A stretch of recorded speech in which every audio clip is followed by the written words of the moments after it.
লোকসভা ভোটের আগেই কি চালু হতে পারে সিএএ? এই নিয়ে জল্পনা চলছে। এই বিষয়টা শোনা গেছে লোকসভার এক আধিকারিকদের থেকে। তবে আমাদের স্বরাষ্ট্রমন্ত্রী যখন রাজ্যে এসেছিলেন সিএএ নিয়ে তিনি কি বলেছিলেন শুনবো। पश्चिम बंगाल में भारतीय जनता पार्टी की सरकार बनने का मतलब है शरणार्थी जो आए हैं उनको सीएए के माध्यम से नागरिकता दे देंगे। और दीदी कई बार हमारे शरणार्थी भाइयों को गुमराह कर रही कि सीएए होगा नहीं होगा, कानून बनाकर रुक गए।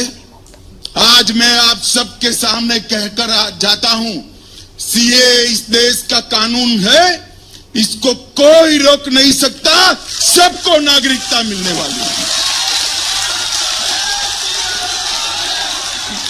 ये हमारी पार्टी का कमिटमेंट है। जो भाई आसपास के राज्यों से प्रताड़ित होकर यहां आए हैं उनको धर्म परिवर्तन की धमकी देकर भगाया गया है। उनके सम्मान की, उनके मान की, इनकी संपत्ति की, उनके अच्छे जीवन की रक्षा करना हर हिंदुस्तानी का फर्ज है और ये होकर रहेगा। दीदी आप चिंता मत करो। অমিত শাহর কথার পাল্টা উত্তরে মমতা বন্দ্যোপাধ্যায় কি বলেছিলেন, তিনি সিএএ এর ব্যাপারে কি মন্তব্য করেছিলেন শোনাবো আপনাদের। নাগরিকত্ব আপনারা সবাই নাগরিক দেশের, মনে রাখবেন। নাগরিক যদি না হন আপনি রেশন পাচ্ছেন কি করে? নাগরিক যদি না হয় আপনারা স্বাস্থ্যসাথী পাচ্ছেন কি করে? নাগরিক যদি না হন আপনার প্যান কার্ড হচ্ছে কি করে? আপনার আধার কার্ড হচ্ছে কি করে? আপনাদের রেশন কার্ড হচ্ছে কি করে? এগুলো একটা ছলনা।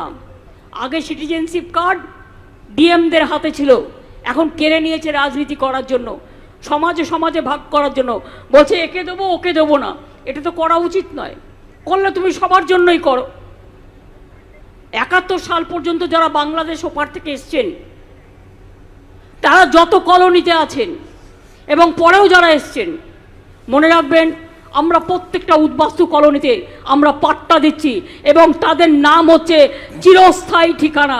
আমরা সকলকে পাট্টা দিচ্ছি যাতে তাদের উদ্বাস্তু হয়ে থাকতে না হয়। অনেক কষ্ট করেছেন তারা।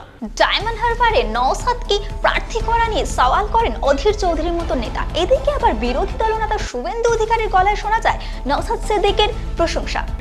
আবু বকর সিদ্দিকীর স্মৃতি জড়িত সেই পীর পরিবারের ছেলেকে